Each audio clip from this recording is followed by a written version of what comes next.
अस्सलामु अलैकुम वरहमतुल्लाहि वबरकातुहू। अल्हम्दुलिल्लाहि रब्बिल आलमीन वल आक़िबतु लिल मुत्तक़ीन वस्सलातु वस्सलामु अला सय्यिदिल मुरसलीन अम्मा बाद फ़अऊज़ु बिल्लाहि मिनश शैतानिर रजीम बिस्मिल्लाहिर रहमानिर रहीम इन्नमा यख्शल्लाह मिन इबादिहिल उलमा सदक़ल्लाहुल अज़ीम।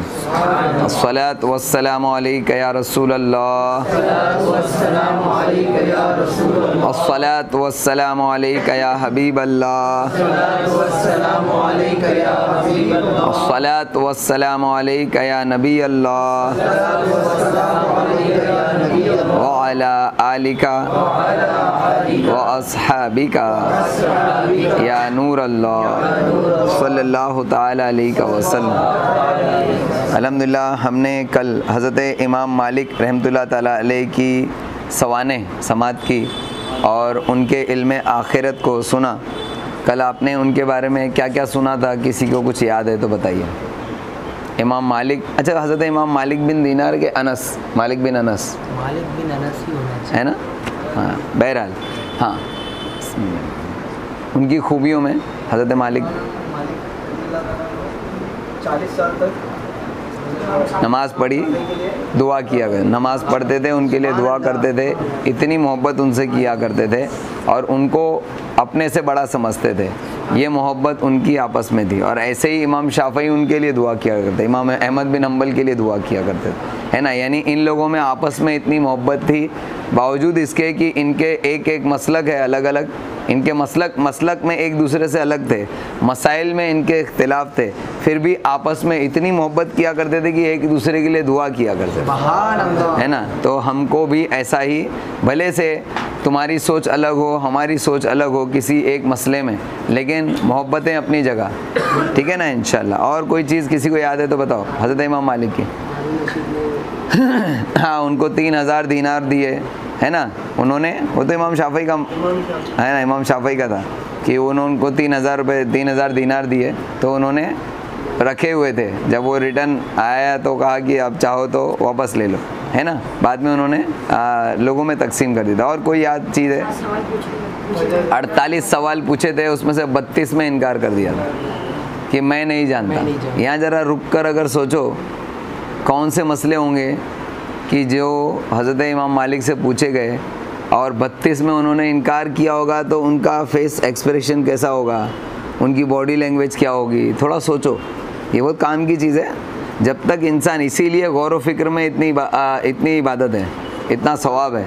थोड़ा गौर फिक्र करेंगे, आप सोचो एक हज़रत इमाम मालिक रहमतुल्लाह ताला अलैह जैसी जय्यद शख्सियत, ऐसा फ़कीह, ऐसा इमाम, किसी कोई मान लीजिए वो बैठे हुए हैं, आप ऐसा तसव्वुर करें और उनसे कोई सवाल कर रहा है, एक सवाल पर इनकार कर दिया, दूसरे पर कर दिया, किस अंदाज में करते होंगे? नहीं मैं ये नहीं जानता, नॉर्मली सिंपली ऐसे ही करते होंगे ना, नहीं मुझे ये नहीं पता, है ना। एक का इनकार हो गया, दूसरा इनकार कर दिया, तीसरा इनकार कर दिया। सोचो अगर आप किसी मौलवी के पास गए, किसी मौलाना के पास, उन्होंने आपके एक सवाल का इनकार कर दिया, दूसरे का भी इनकार कर दिया, नहीं मालूम, तीसरे का इनकार है तो आप उठ के चले जाएंगे, बोले पता क्या है ना, मैं गलत जगह आ गया। आप ऐसा समझेंगे मैं गलत जगह है, लेकिन उन्होंने 32 का इनकार किया और सिर्फ उसमें से सिर्फ बाकी के जितने मसाइल थे वो 13 या 16 हाँ मसाइल का खाली उन्होंने हल बताया। सोचिए कि उन लोग फ़िक़ह पर इतना नज़र होने के बावजूद भी कितना खौफ रखते थे। और ये उनके इनकार की वजह क्या थी मालूम है? अल्लाह का खौफ।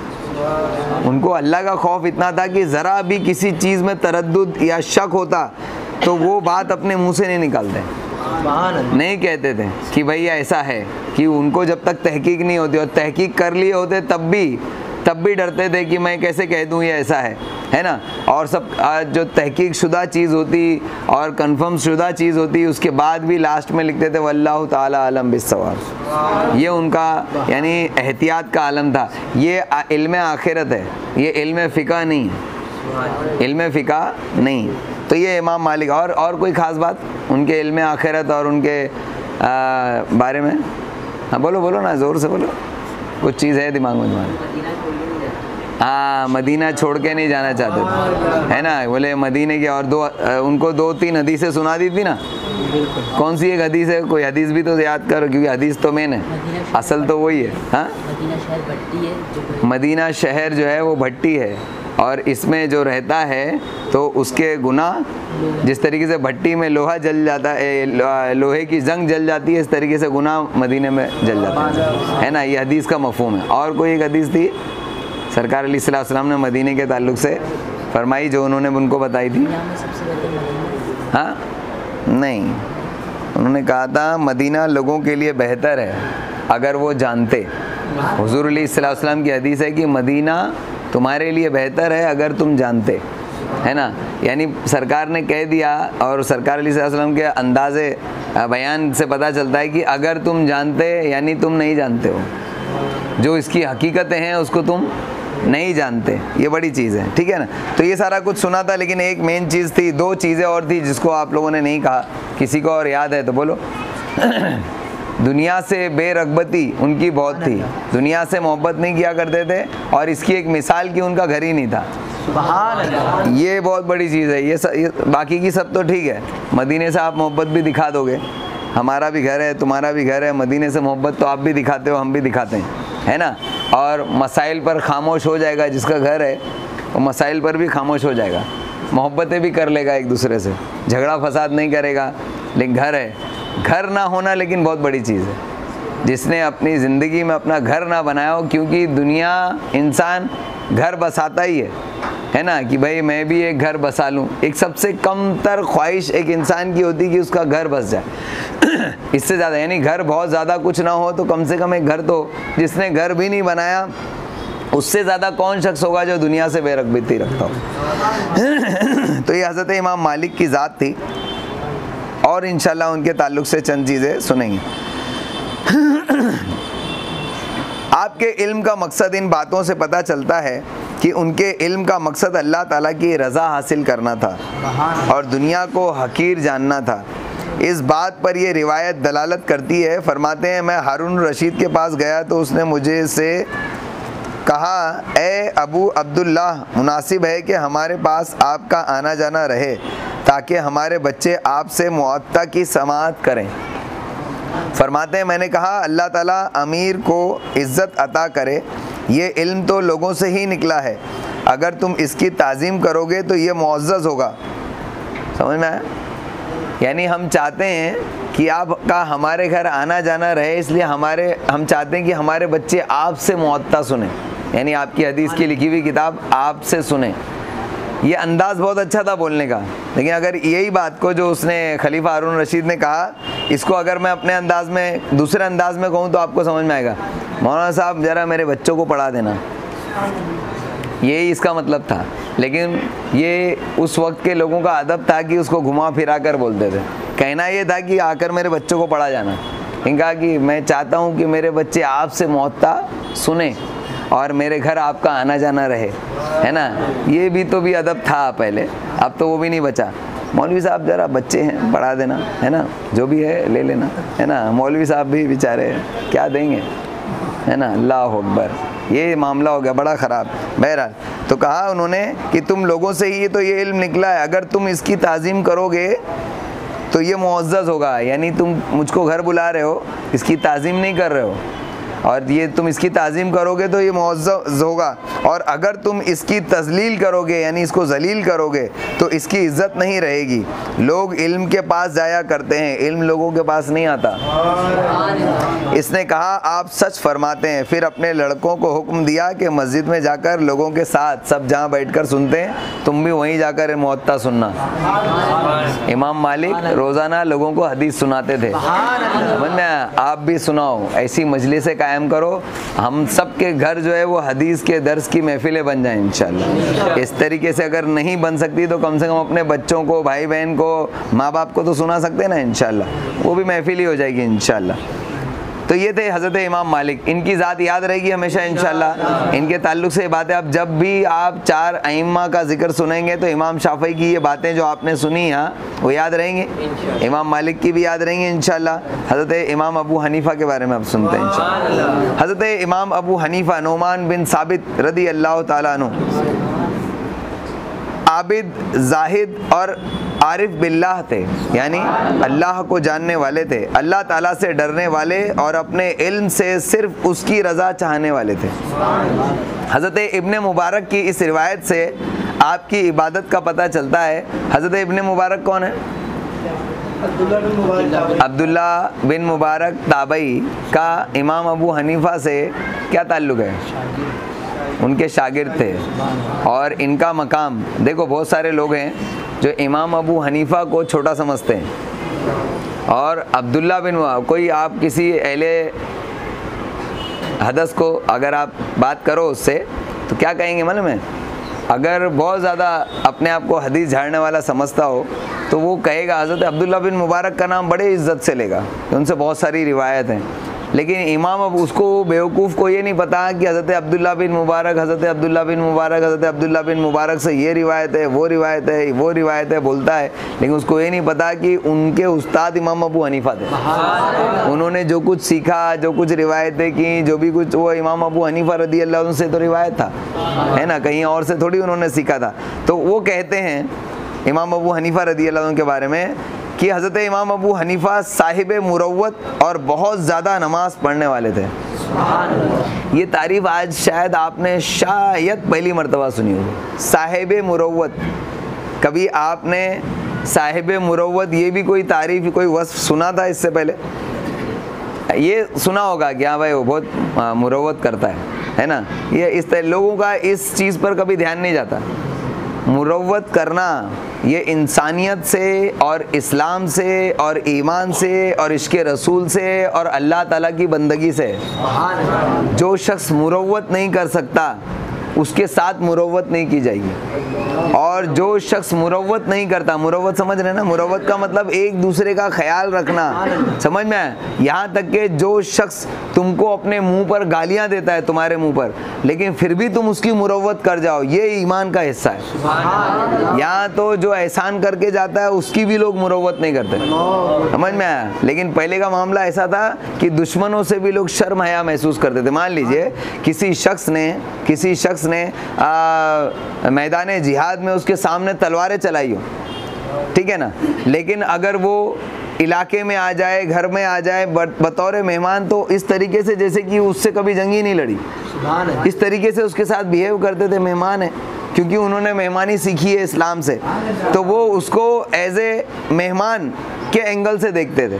फिर ये नहीं देखते थे कि हमारा दुश्मन है। और आपने ऐसे वाक़यात कितने सुने होंगे। हुज़ूर अलैहिस्सलाम के घर में उनका एक गुस्ताख आया था, है ना, कहा कि आज मैं आपके यहाँ मेहमानी इख्तियार करना चाहता हूँ, यहूदी था, मेहमानी इख्तियार करना चाहता हूँ। उसने सुना था कि हुज़ूर अलैहिस्सलाम जो है कभी मेहमान की मेहमान नवाजी बहुत करते हैं। तो उसने सोचा आज इनकी मेहमान नवाजी की असलियत को खोल देता हूँ, और अल्हम्दुलिल्लाह असलियत ही खुली। क़यामत तक ये असलियत लोगों को पता चली, है ना। लोग तो जानते ही थे, ईमान वाले तो ईमान रखते हैं, लेकिन उसने जो है आश्कार कर दिया उस शख्स ने। तो आए और कहा कि मैं आपका मेहमान रहना चाहता हूँ। ज़रूर। फिर जब खाने के लिए बैठा, मेहमान है तो उसको खाने के लिए दिया जाएगा, तो कहा और चाहिए और चाहिए और चाहिए, यानी परेशान करने के लिए, क्योंकि हुज़ूर अलैहिस्सलाम कितना खिलाएंगे, उनके पास जितना होगा उतना खिलाएंगे, लेकिन उसको पता नहीं कि दो जहाँ की नेमतें इनके खाली हाथ में। उसको बेवकूफ़ को पता नहीं। माज़अल्लाह, अस्तग़फिरुल्लाह, बाद में वो सहाबी हुए। अस्तग़फिरुल्लाह रब्बी मिन कुल्ली ज़ंबि व अतूबु इलैह, ला इलाहा इल्लल्लाह मुहम्मदुर रसूलुल्लाह सल्लल्लाहु अलैहि वसल्लम। तो उस वक्त उनको उनके कुफ्र की वजह से पता नहीं था कि ये क्या है, बाद में पता चला अल्हम्दुलिल्लाह। तो खूब खाया। अब जब वो सरकार अलैहिस्सलाम खिलाते गए, लेकिन सरकार अलैहिस्सलाम खिलाने से नहीं थके, लेकिन ये खाने से थक गया। फिर कहा अभी मैं सो जाता हूँ, कि बिस्तरा उस तरह लगा दिया, फिर वो सो गया। पेट तो ख़राब होना था जब ओवर खाया था, तो है ना, वो भी अरब वो टाइम का खाना खाया था जो बड़ा ताकतवर होता था। आज तो हम कुछ भी खा के हजम कर लेते हैं, है ना। तो वो रात में जो है उसका पेट ख़राब हुआ और उसने बिस्तरे पर जो है गंदगी कर दी, है ना। तो वो रातों रात जो है वो वहाँ से निकला शर्मिंदा होकर, कि बोले कि अब मैंने इतना तो परेशान किया, इनको खाया, और अब मैं यहाँ गंदगी हुई तो उसकी शर्मिंदगी होगी। और अगर किसी के साथ कोई बड़े आदमी से अगर ऐसी हरकत हो जाए तो उसको शर्मिंदगी तो होती है, अपने घर में भी हो तो शर्मिंदगी होती, और दूसरे के घर में तो और ज़्यादा होगी। तो वो निकल गया रातों रात। फिर बाद में उसको कोई चीज़ भूल गया था, जब वो लेने के लिए लौटा तो देखा कि हुजूर अलैहिस्सलाम अपने ग़ुलामों से, एक लोग कहते हैं, मैंने सुना है, पता नहीं कितना सही है, कि सरकार अलैहिस्सलाम खुद उसका इंतज़ाम सफाई का करा रहे थे या किसी से सफाई करा रहे थे। उसने वो देखा तो वो उससे जो है मुतासिर हुआ। ये मुरव्वत हुजूर अलैहिस्सलाम की थी। क्या सरकार जानते नहीं थे वो क्या चीज़ है? तो इसको कहते हैं साहिब मुरव्वत। बनेंगे ना इंशाल्लाह। जब आप साहिब मुरव्वत बनेंगे और किसी के साथ मुरव्वत करेंगे तो उसके रिएक्शन में जब आपको बेमुरव्वती आएगी ना, बेमुरव्वती, तो आप कहेंगे देखा ये ऐसे ही लोग हैं सब, इन लोग के साथ ज़रा भी मुरव्वत नहीं करना चाहिए। तो आप किसके लिए मुरव्वत करेंगे? अल्लाह के वास्ते। किसी शख्स के लिए आप कोई मुरव्वत मत करो, और किसी पर आप कोई एहसान नहीं कर रहे। अगर आप किसी के साथ अच्छा कर रहे हैं या किसी की मुरव्वत कर रहे हैं तो आप उसके ऊपर रत्ती बराबर भी एहसान नहीं कर रहे, बल्कि आप अपने आप पर एहसान कर रहे हैं। जो कुछ आपने उसके साथ किया वो अल्लाह का बंदा है, वो अल्लाह का दुश्मन हो या अल्लाह का दोस्त हो, बंदा किसका है? अल्लाह ताला का। अगर आपने उसकी किसी ज़रूरत को पूरा किया तो उसकी उस ज़रूरत के पूरे करने की जिम्मेदारी किस पर थी? रब तबारुक ताला पर थी। अल्लाह ताला ने तुमको ज़रिया बनाया, समझ में आया? और अल्लाह तबारुक ताला पर किसी का एहसान नहीं, लेकिन अल्लाह तबारुक ताला बाकायदा मुकाशिफतुल कुलूब में मुसलमानों की हाजत बरावरी के टॉपिक के अंदर है कि अल्लाह तबारुक ताला इसको अपने आप पर एहसान समझता है। जब हम किसी पर एहसान करते हैं ना तो अल्लाह तबारुक ताला उस बंदे का अपने पर एहसान समझता है कि तूने मेरे बंदे पर एहसान किया। जैसे अगर आप मेरे बच्चों के ऊपर कुछ एहसान कर दें तो मैं कहूँगा ना भाई आपका बहुत बहुत शुक्रिया, मेरे बच्चे के साथ आपने ऐसा किया, है ना? तो बिला तमसील अल्लाह तबारुक ताला अपने बंदे पर किए हुए एहसान का उस बंदे, हालांकि उस बंदे को जो कुछ दिया है उसी की वजह से उसने किया, तब भी अल्लाह ताला उसका एहसान मानता है। और उसी में एक हदीस शरीफ है ना, सदक़े के टॉपिक में मुकाशिफतुल कुलूब में अल्लाह तबारुक ताला फरमाता है कि उसका मफ़हूम है, हदीस कुदसी है कि जो कोई शख्स कोई भी चीज़ सदका किसी के हाथ में देता है, अल्लाह ताला फरमाता है वो उसके हाथ में नहीं देता बल्कि मेरे हाथ में देता है। कितनी बड़ी बात है ना? तो ये अल्लाह तबारुक ताला, तुम मुरव्वत किसी के साथ कर रहे हो तो ये मत सोचो तुम किसी के साथ कर रहे हो, ये तुम खुद अपने आप पर एहसान कर रहे हो, ठीक है ना? तो साहिब मुरव्वत कौन था? हज़रत इमाम अबू हनीफ़ा। और सिर्फ इमाम अबू हनीफ़ा नहीं, हर अल्लाह का वली साहिब मुरव्वत ही होता है। जिसमें मुरव्वत नहीं, उसका ईमान कामिल नहीं, वो अल्लाह का वली हो ही नहीं सकता, ठीक है ना इंशाअल्लाह। तो साहिब मुरव्वत थे हज़रत इमाम अबू हनीफ़ा, और बहुत ज़्यादा नमाज पढ़ने वाले थे, ये मशहूर था उनके लिए। मौलाना और कसरत नमाज ये आपको बहुत ही कम मिलेगी इल्ला माशाअल्लाह। और जो हैं अल्हम्दुलिल्लाह, क्योंकि वो आलिम होते हैं इसलिए वो अपनी नमाज़ें ऐसी छुपा जाते हैं ना, तुमको खबर भी नहीं होगी, समझ में आया? जो लोग पढ़ते नहीं हो तो नहीं पढ़ते, लेकिन जो पढ़ते हैं ना, क्योंकि वो अच्छे आलिम होते हैं इस वजह से वो ऐसे छुपा ले जाते हैं कि तुमको पता भी नहीं चलेगा, समझ में आया? तो ऐसा ही होना चाहिए। हज़रत इमाम अबू हनीफ़ा इतनी ज़्यादा नमाज़ पढ़ते थे, इतनी ज़्यादा पढ़ते, आप कहेंगे कि जब आप आज का मौलवी छुपा लेता है तो इमाम अबू हनीफ़ा ने क्यों नहीं छुपाया? वो इतनी ज़्यादा पढ़ते थे कि ज़ाहिर हो गई, है ना? अल्लाह तबारक ताला ने ज़ाहिर करा दिया, क्योंकि पूरी ता क़यामत तक उनका नाम रहना था बाकी, है ना? और सिर्फ क़यामत तक नहीं बल्कि हश्र के मैदान में भी जो है उनकी जमात उनके साथ जन्नत में जाएगी इंशाअल्लाह। हज़रत हम्माद बिन अबू सुलेमान फरमाते हैं आप रात भर इबादत करते थे। हज़रत हम्माद कौन है मालूम है? इमाम बुखारी रहमतुल्लाह अलैह के उस्तादों में, लेकिन इमाम अबू हनीफ़ा के शागिर्दों में है, ठीक है ना? तो हज़रत हम्माद बिन अबू सुलेमान फरमाते हैं आप रात भर इबादत करते थे। एक रिवायत में है आप आधी रात इबादत में गुजारते थे। एक दिन रास्ते से गुज़र रहे थे, एक शख्स ने आपकी तरफ इशारा करते हुए किसी दूसरे शख्स से कहा कि देखो ये हैं जो तमाम रात इबादत किया करते हैं। इबादत आधी रात किया करते थे, आधी रात जो है वो इल्म दीन के लिए सर्व करते थे और आधी रात इबादतों में मसरूफ़ रहते थे। लेकिन किसी ने ऐसा रास्ते में जाते हुए देखकर कहा कि देखो ये वो शख्स है जो रात भर इबादत करते हैं। तो उस दिन से आपने रात भर इबादत करना शुरू किया, ये कहकर कि मुझे हया आती है कि लोग मुझे रात भर इबादत करने वाला समझते हैं और मैं तो आधी ही रात इबादत करता हूँ।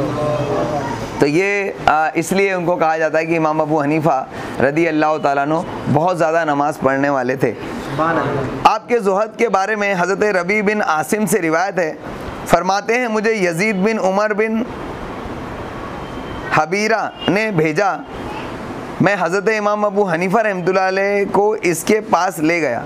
वह आपको बैतुल माल के निगरां मुकर्रर करना चाहता था। आपने इनकार किया तो उसने आपको 20 कोड़े मारे। समझ में आया? बैतुल माल का निगरां, हज़रत आप यानी जो मुत्तकी परहेजगार है उसी को तो बैतुल माल का निगरां बनाया जा सकता है। तो इनके पास भेजा तो उन्होंने इनकार किया तो उनको 20 कोड़े मारे। तो अंदाज़ा कीजिए कि आपने किस तरह अजियत बर्दाश्त कर ली। मैंने कल ही कहा था कि जितने भी बड़े बड़े अइम्मा गुजरे उन पर कोड़े तक बरसाए गए। अब आपको ये याद रहेगा ना किस वजह से कोड़े बरसाए। उनको बैतुल माल का निगरां बनाने के लिए कहा गया था। वो बोले मैं नहीं बनता खजांची, और यहाँ मस्जिद का खजांची बनने के लिए लड़ाई होती है कि मैं ट्रेजरर बनूंगा, मैं ट्रेजरर बनूंगा। किसी को बना दिया तो दूसरे के, एक को बना दिया तो 6 नाराज़ हो जाते हैं। बोले कि मैं उसके लिए तो मैं अहल था, उसका मैं क्या कहते हैं उसको डिज़र्व करता था। लेकिन हुकूमत के मनसब हासिल करने से वो बड़ा परहेज़ किया करते थे। हकम बिन हिशाम सकफ़ी फरमाते हैं कि हज़रत इमाम अबू हनीफा रहमतुल्लाह अलैह के बारे में शाम में मुझसे बयान किया गया कि आप लोगों में बहुत बड़े अमानतदार थे। ये एक अलग ही वस्फ था कि लोगों में बड़े अमानतदार थे। बादशाह ने अपने ख़जाने की चाबियां आपके हवाले करने का इरादा किया और धमकी दी कि अगर उन्होंने इनकार किया तो वह आपके पीठ पर कोड़े मारेगा। समझ में? तो आपने अल्लाह ताला के अजाब पर बादशाह की सज़ा को तरजीह दी। यानी बैतुल माल अपने हिस्से में लेके कुछ नाहक कुछ हो गया तो अल्लाह के यहाँ सज़ा भुगतने से अच्छा इसके कोड़े झेल लो। इसको कहते हैं आखिरत पर दुनिया को फ़ौक़ियत नहीं देते बल्कि दुनिया पर आखिरत को फ़ौक़ियत देना। एक रिवायत में है कि हज़रत इब्ने मुबारक के पास हज़रत इमाम अबू हनीफा रहमतुल्लाह अलैह का जिक्र किया गया एक मरतबा। तो उन्होंने फरमाया, क्या तुम ऐसे शख्स का जिक्र करते हो जिसके सामने दुनिया अपने तमाम एतराफ़ के साथ पेश की गई। इमाम अबू हनीफा रदी अल्लाह तआला अन्हु की इज़्ज़त और मकाम और वक़ार इतना था लोगों के दरमियान में कि उनके लिए समझ लो हर चीज़ पेश थी। यानी वक्त का हाकिम हो या वक्त के अमीर तरीन लोग हों, हर कोई उनके सामने झुकते थे कि उनके लिए हर चीज़ पेश कर देते थे। लेकिन वो कभी किसी चीज़ की तरफ जो है माइल नहीं हुए।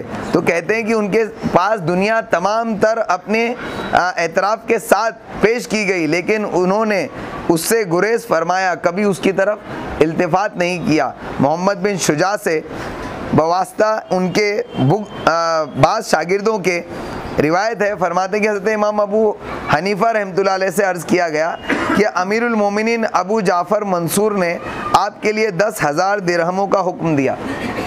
पहले के बादशाह लोग थे ना, वो ऐसे बड़े बड़े अइम्मा के पास ना गिफ्ट के तौर पर दिरहम और दीनार भेजा करते थे और बाकायदा थालों में सजा कर भेजा करते थे। और बारात की तरह, जैसे आपने देखा होगा अपने गाँवों के अंदर बारात होती है तो मेवा वगैरह एक एक थाल में निकलती है, आपने देखा होगा, देखा है। जिस दिन शादी होती है ना तो उसके एक दिन पहले दूल्हे के यहाँ से दुल्हन के यहाँ पर जो है ना वो मेवा जाती है। उसको क्या कहते हैं? बरी कहते हैं, बरी जा रही है ना। आप लोग यहाँ भी बरी बोलते हैं क्या? कुछ और बरा कुछ बोलते हैं, क्योंकि गाँव में सब जगह नाम अलग अलग रहते हैं। तो क्या होता है कि हर जैसे बादाम है तो उसकी एक थाल, काजू है तो उसकी एक थाल। तो क्या होता है, लंबी जब लाइन लगती है ना, बोले अरे फला की बरी जा रही है। और इसी तरीके से जब वो निकाह हो जाता है तो उसके बाद दहेज जाता है। तो दहेज को भी ऐसे ही वो अभी ये जो बरी होती है वो थालों में जाती है, लेकिन जो दहेज होता है ना वो खटिया पर जाता है हमारे गांव में। यानी जो ऐसी बड़ी बड़ी खाट होती है उसके ऊपर अच्छी खूबसूरत सी चादर बिछी होती है और उसके ऊपर पूरा दहेज का सामान ऐसे सजा देते हैं। तो 4 आदमी जो है उसको, या 2 लोग जो है उसको ऐसा उठाकर और जाते हैं। तो सब आसपास के जिन गलियों में से गुजरेगी तो आसपास के घर वाले देखते हैं, देखो फला का दहेज जा रहा है ना। एक खाट गई, दूसरी खटिया गई, तीसरी गई, चौथी गई, है ना। 10 हमारे गांव में एक भाई साहब की शादी हुई, अब तो उनका इंतकाल भी हो गया। यही रमज़ान में इंतकाल हुआ भाई का। वो मेरे रिश्तेदार लगते हैं, है ना। तो उनकी शादी में उनके जो ससुर थे यानी लड़की वाले, उन्होंने कोई परिंदा, कोई जानवर नहीं छोड़ा था जो उनको यानी दहेज में नहीं दिया हो। और आसपास के जितने गांव थे सारे गाँवों के अंदर दावत दी थी खाने की। एक गांव नहीं, आसपास के सारे गांव, और जो अलग अलग इलाकों से जो रास्ता आता है ना अपने गांव से गुजरता है, वहाँ पर खाने का इंतज़ाम था। जो रास्ते में आया, जो बस रुकी, अब वो बस कहाँ से आ रही है? मेरठ से आ रही है, मुरादाबाद से आ रही है, मथुरा से आ रही है, बदायूं बरेली से आ रही है, सबको वहाँ रुकाए, पूरी को खाली करे, खाना खाओ। ऐसी शादी आपने सुनी? इस तरीके से शादियाँ होती है, समझ आइए। ये मेरे गाँव की शादी है। अब इतने लोगों को शरबत कहाँ से पिलाएंगे? शरबत अगर बना के पिलाना है तो पिला पाएंगे इतने लोग को? कुओं के अंदर शक्कर की बोरियां उलट के उसके अंदर बर्फ़ की सिल्लियां डाल दी, पियो। ये वो शादी थी। तो सोचो, जब ये आज अपने गांव का एक आदमी की शादी ऐसी होती है, तो सोचो उस वक्त के बादशाह लोग कितनी शान शौकत से करते। क्यों करते थे? कि बड़े बड़े अइम्मा के पास इस तरीके से तोहफे भेजेंगे तो लोगों में नाम होता था, देखो हमारा हाकिम कितनी इज्जत करता है इमाम साहब की, है ना, इमाम अबू हनीफा की। तो जो इज्जत इमाम अबू हनीफा को मिलती है, उसमें से एक टुकड़ा निवाला इनको भी मिल जाता था। किसको? हाकिम साहब को। तो उनकी थोड़ी पैंट लोगों में बन जाती थी, यानी लोगों के दिल में ये हो जाता था। देखो पहले क्या मामला था, पहले उलमा की इज्जत और एहतराम करने की वजह से उस वक्त के जो सत्ता में जो लोग थे वो अपनी सत्ता को मजबूत करते थे, समझ में। और आज क्या हो गया है कि इन सत्ताधारियों के पास मौलवी जाकर अपने मस्जिद की सीट जो है, अपनी मस्जिद की इमामत जो है वो मजबूत करता है। कितना दौर चेंज आ गया। ये सिर्फ इस वजह से कि वो आलिम आखिरत थे और ये सिर्फ इल्म फ़िक़ह रखने वाले, यही डिफरेंस है। कहाँ से कहाँ घूम कर आ गई ना बात अपने मुद्दे पर।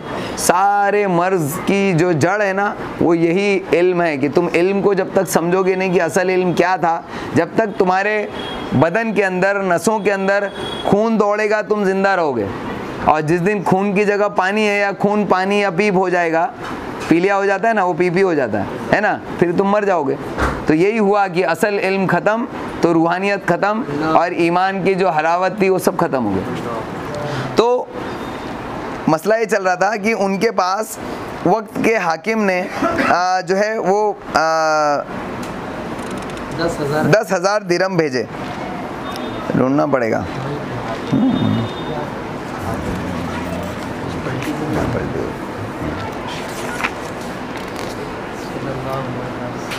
इमाम अबू हनीफा रहमतुल्लाह ताला अलैह के बाद 10,000 दिरहम का हुक्म वक्त के खलीफा हाकिम ने किया। फरमाते हैं हज़रत इमाम अबू हनीफा रहमतुल्लाह अलैह के पास रहमतुल्लाह ताला अलैह इस पर राज़ी न हुए, मुझे नहीं चाहिए। जब वो दिन आया जिसमें इस माल के मिलने की तवक्को थी तो आपने सुबह की नमाज़ पढ़ी, यानी हाकिम ने कर दिया था ऐलान, हुक्म जारी कर दिया कि इतना इतना पहुंचा देना, है ना। हज़रत को ख़बर भी मिली तो हज़रत राज़ी नहीं थे, मुझे मत भेजना, है ना। लेकिन जो दिन भेजना था, जब इमाम अबू हनीफा रज़ी अल्लाह अन्हु वो जो दिन आया तो वो सुबह की नमाज़ पढ़ी और मुँह लपेट लिया। आपने किसी से कलाम ही नहीं किया, बातचीत ही नहीं की। और जिस दिन नोट आने वाली हो उस दिन इंसान कितना खुश होता है ना। तो देखो फ़र्क देखो, है ना, कि वो उन्होंने मुंह लपेट कर किसी से बात ना की। और हसन बिन कहतबा का नुमाइंदा माल लेकर आया, जब आपके पास दाखिल हुआ तो आपने गुफ्तगू ना फरमाई, उससे भी कलाम ना किया। और जब हमारे लिए कोई कुछ लाए तो अरे भाई बैठना, तेरे लिए शरबत बनाओ, ये करो वो करो, है ना। उन्होंने उसकी तरफ इल्तिफात भी ना किया, उससे बात भी ना की। बाज़ हाजरीन ने कहा कि हमसे भी एक आध बात ही करते हैं, यानी हमसे भी बहुत कम बात करते हैं, यानी मेकअप करने के लिए। बाजू के जो लोग थे ना, उन्होंने वो हाकिम के आदमी को मेकअप करने के लिए कि हज़रत हमसे भी बहुत कम बात करते, ऐसा बुरा नहीं मानो कि आपसे बात नहीं कर रहे, समझ में आया, है ना। तो मेकअप किया उन लोगों ने। ये आपकी आदत है कि आप बात बहुत कम किया करते हैं। फिर कहा इस माल को एक थैली में मकान के एक कोने में रख दो। इसके बाद हज़रत इमाम अबू हनीफा रहमतुल्लाह अलैह ने अपने घर के तमाम सामान की वसीयत कर दी और अपने साहबजादे से फरमाया, जब मैं इंतकाल कर जाऊं और तुम मुझे दफन कर दो तो उसके बाद 10,000 की इस थैली को हसन बिन कहतबा के पास ले जाना। यानी ये कोने में डाल दो, ये आया है आज माल, इसको कोने में डाल दो। और मैं पूरे घर के अपने सामान की वसीयत कर दी कि कौन सी चीज़ किसको देना है। और कहा ये जो पोटली है ना, ये जो लाया है मेरे मरने के बाद, उसी को वापस दे देना। सोचो, अब आप कहेंगे उसी वक्त वापस क्यों नहीं किया, तो उसी वक्त वापस करने पर जो वक्त के हाकिम है ना वो जुल्म किया करते थे, समझ में आया। तो उन्होंने कहा ठीक है अभी लाया है, पड़े रहने दो, बाद में इसका काम तमाम कर देंगे। अच्छा क्यों नहीं लेते थे? ऐसे हाकिमों का पैसा क्यों नहीं लेते थे? इस वजह से क्योंकि हाकिम जो होते थे वक्त के, वो कभी कभी जुल्म से भी पैसा वसूला किया करते थे। टैक्स जो वसूलते हैं ना, ज़कात वगैरह जो तो आती है वो तो अलग है, उसके अलावा जो ज़मीन की चीज़ें जो पैसा वगैरह ली जाती है तो उसमें कभी कभी जुल्मन भी वसूला जाता है। एक आपने सुना होगा गौसे पाक रज़ी अल्लाह अन्हु के पास ऐसे ही 2 किसी ने लाकर दी थी, उन्होंने एक्सेप्ट करने से मना किया तो उसने बहुत ज़्यादा ज़िद की, वक्त का हाकिम था या क्या था पता नहीं। गौसे पाक रज़ी अल्लाह अन्हु ने उसको लिया और उसको पकड़कर दबोचना शुरू किया तो उसमें खून निकलना शुरू हुआ, और इतना खून निकला, उसमें किताब में लिखा हुआ है कि इतना खून निकला कि वो बह कर जो है उसके घर तक पहुंचा। ये तो ऐसा लगता है कि कुछ ज़्यादा बड़ा चढ़ाकर मुबालगा की हुई बात लगती है, लेकिन खून निकला यही कोई कम बात है क्या? और कहा कि ये देख, मैं नहीं कबूल कर रहा था लेकिन तेरे ज़िद करने पर मैंने इसको कबूल किया, देख ये वो खून है जो तूने लोगों का खून चूस कर लोगों से माल वसूला है। तो शर्मिंदा हुआ और फिर लौट गया। तो इसलिए वो पैसा उन लोगों का वसूल नहीं किया करते थे। तो हज़रत इमाम अबू हनीफ़ा रज़ी अल्लाह तआला ने उस पोटली जो थी पैसे की, उसकी भी वसीयत कर दी कि मेरे मरने के बाद उसको वापस उठाकर दे देना।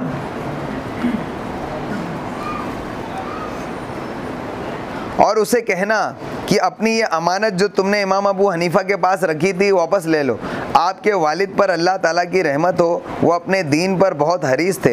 एक रिवायत में है कि आपको ओहदे कज़ा की भी दावत दी गई थी। अच्छा, ये लास्ट पैराग्राफ बचा है, ध्यान से सुन लो।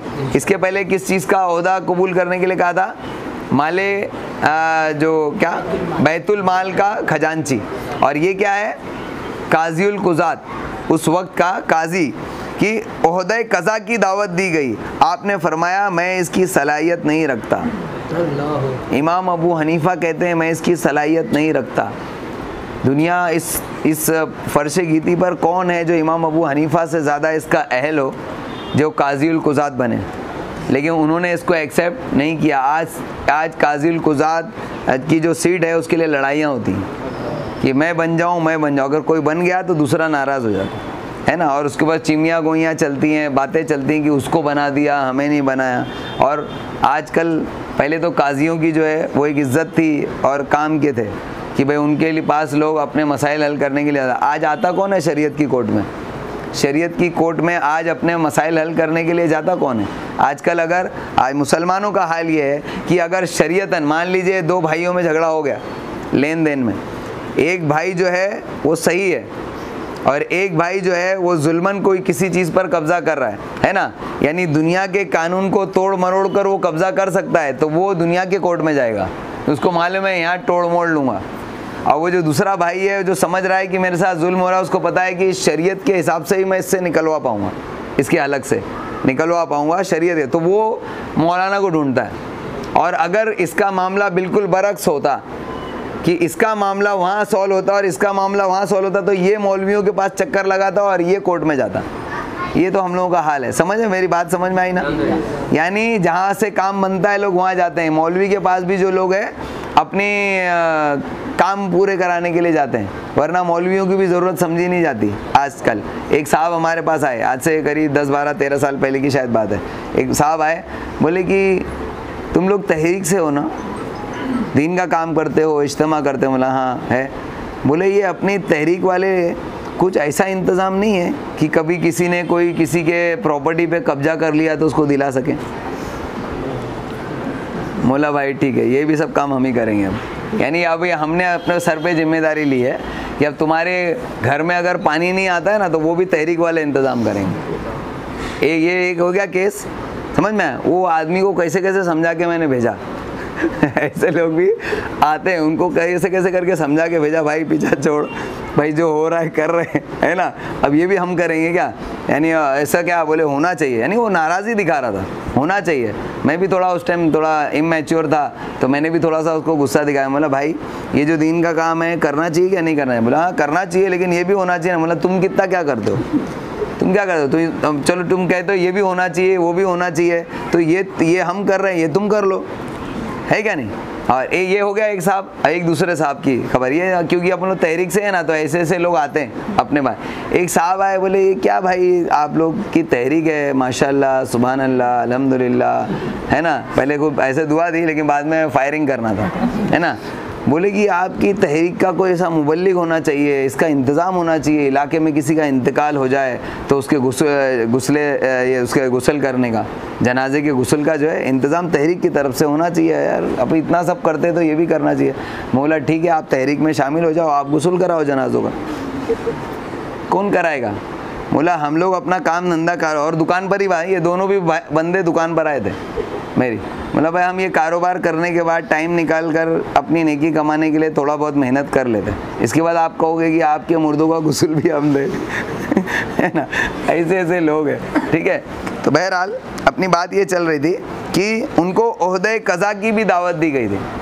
अब कौन आता है, लेकिन अब जबकि काज़ीउल कुज़ात को लोग इतना, यानी इतना काम भी नहीं है, फिर भी लोग उसकी कुर्सी के लिए लड़ते हैं, क्योंकि उसके साथ इज्जत जुड़ी हुई है कि अगर आप फला फला इलाके के काजी हैं तो आपका नाम मशहूर होता है, अरे फला फला इलाके के काजी हैं, है ना। और आपने फरमाया मैं इसकी सलाहियत नहीं रखता। पूछा गया क्यों आप सलाहियत नहीं रखते? तो आपने फरमाया अगर मैं सच्चा हूँ तो वाकई सलाहियत नहीं रखता। क्या बात है। अगर मैं सच्चा हूँ ना तो वाकई सलाहियत नहीं रखता, और अगर झूठा हूँ तो झूठा शख्स भी काजी बनने का अहल नहीं, यानी दोनों तरफ से फिर मैं नहीं बन सकता, है ना। तरीक़े आखिरत, उमूर दीन और मार्फत खुदाबंदी से मुताल्लिक आपके इल्म पर आपकी खशियत इलाही और दुनिया से बेरगबती दलालत करती है। यानी फ़िक़ह का इल्म, आसान ज़बान में इस सेंटेंस का मतलब, यानी फ़िक़ह का इल्म उनका अपनी जगह, लेकिन इस पर उनका खौफ इलाही ज़्यादा था, उनका इल्म आखिरत इससे ज़्यादा था। समझ में आया? इस वजह से वो एक फ़कीह ही तो होता है जिसको काजी बनाया जाता है, शरीयत का आलिम ही तो होता है जिसको मुफ्ती और काज़ीउल कुज़ात का जो है वह मनसब दिया जाता है। लेकिन ये वो सब अहलियत रखने के बावजूद इसलिए नहीं बनते थे क्योंकि इनको जो है अल्लाह का खौफ ज़्यादा था। समझ में? इब्ने जरीर फरमाते हैं मुझे ये ख़बर पहुंची है कि तुम्हारा ये नोमान बिन साबित कूफ़ी अल्लाह ताला से बहुत ज़्यादा डरता था। हज़रत शरीक नख़ई फरमाते हैं हज़रत इमाम अबू हनीफ़ा रहमतुल्लाह अलैह बहुत ज़्यादा खामोश रहते थे और हमेशा फ़िक्र में मुस्तग़रक़ रहते थे, हमेशा फ़िक्र में रहते थे और लोगों से बहुत कम बातें करते। ये आपके इल्म बातनी और उमूर दीनिया में मशगूलियत की अलामत है। जिस शख्स को खामोश और ज़ुहद अता किया गया उसे तमाम इल्म दे दिया गया। जिसको खामोशी और गौर व फिक्र दिया गया, समझ लो उसको तमाम इल्म दे दिया गया। और जो बहुत ज़्यादा बोलता है ना, तो समझ लेना उसके पास ज़्यादा कुछ है नहीं, आया समझ में। तो ये तीन अइम्मा इकराम के हालात आपने सुने, इमाम अबू हनीफ़ा, हज़रत इमाम मालिक और हज़रत इमाम शाफ़ई। इंशाअल्लाह ताला कल इमाम अहमद बिन हम्बल और हज़रत इमाम सुफियान सौरी रहमतुल्लाह ताला अलैह के ताल्लुक़ से हम सुनेंगे। क्या समझ में आया कि ये फ़िक़ह के ही सिर्फ इमाम नहीं थे, बल्कि इनका असल जो मनसब और इनकी जो असल अज़मत और वक़ार की वजह जो है वो इनका खौफ इलाही और इल्म आखिरत था। इल्म आखिरत ये असल है, हासिल करेंगे ना इंशाअल्लाह। यही इनका जो वरसा है ना, वो यही इल्म है। और सरकार अलैहिस्सलातु वस्सलाम ने जो फरमाया है, हदीस का मफ़हूम है कि उलमा मेरे वारिस हैं, तो ये वरसा जो हुज़ूर अलैहिस्सलातु वस्सलाम का है वो इसी इल्म का ख़ास है। समझ में आया? वो जो दूसरा इल्म है वो भी उससे भी वारिस बनते हैं, लेकिन असल इल्म ये है। तो हमको चाहिए कि हम अगर अल्लाह और उसके रसूल और उसकी किताब के खलीफा इस दुनिया में बनना चाहते हैं तो इस इल्म को हासिल करें, उस पर अमल करें और उसको दूसरों तक पहुंचाने की कोशिश करें। और ये इस ज़माने में इसलिए ज़्यादा ज़रूरी है कि ये चीज़ बिल्कुल ढक छुप चुकी है, लोग जानते ही नहीं कि असल इल्म है क्या। इसको लोगों ने बिल्कुल पसे पुश्त डाल दिया, बहुत पीछे छोड़ दिया। हमको इसको फिर से फ्रंट में लाना है इंशाल्लाह। और हम नहीं कहते कि सिर्फ हम ही कर रहे हैं, पूरी दुनिया के अंदर अल्हम्दुलिल्लाह बहुत सारे लोग कर रहे हैं। अपने इलाके में हमको करना है, करेंगे ना इंशाल्लाह। अल्लाह तबारक ताला से दुआ है, अल्लाह तबारक ताला कहने सुनने से ज़्यादा हम सबको अमल करने की तौफीक अता फरमाए। मेरे मौला हुज़ूर सल्लल्लाहु अलैहि वसल्लम की नाले ने मुक़द्दस के सदक़े तुफ़ैल, मेरे मौला हमारे इस ज़िक्र करने को, इस सीखने सिखाने को कबूल फरमा, और सबसे पहले हमें इन तमाम चीज़ों पर अमल करने की तौफीक अता फरमा। उसके बाद मेरे मौला अल्लाह, उसके रसूल, तेरे और तेरे प्यारे हबीब सल्लल्लाहु अलैहि वसल्लम और तेरे तमाम औलिया इकराम का ये जो मिशन है, इसको हमें आम करने की तौफीक अता फरमा। इस मिशन का हिस्सा बनने का शर्फ हमको अता फरमा। मेरे मौला, हमें इस मिशन का काम करने वालों के साथ हश्र के मैदान में उठा। मेरे मौला, उलमा इकराम के साथ तेरी मुलाकात नसीब फरमा। मेरे मौला, हुजूर सल्लल्लाहु ताला अलैहि वसल्लम का दीदार ख्वाब में अता फरमा, मौत के वक्त अता फरमा, कब्र में अता फरमा, हश्र के मैदान में अता फरमा, जन्नत में हुजूर अलैहिस्सलातु सलाम का साथ नसीब फरमा, ईमान के साथ मदीने में मौत अता फरमा, जन्नतुल बकी में कब्र अता फरमा। सुबहाना रब्बिका रब्बिल इज्जति अम्मा यसिफून व सलामुन अलल मुरसलीन वल्हम्दुलिल्लाहि रब्बिल आलमीन।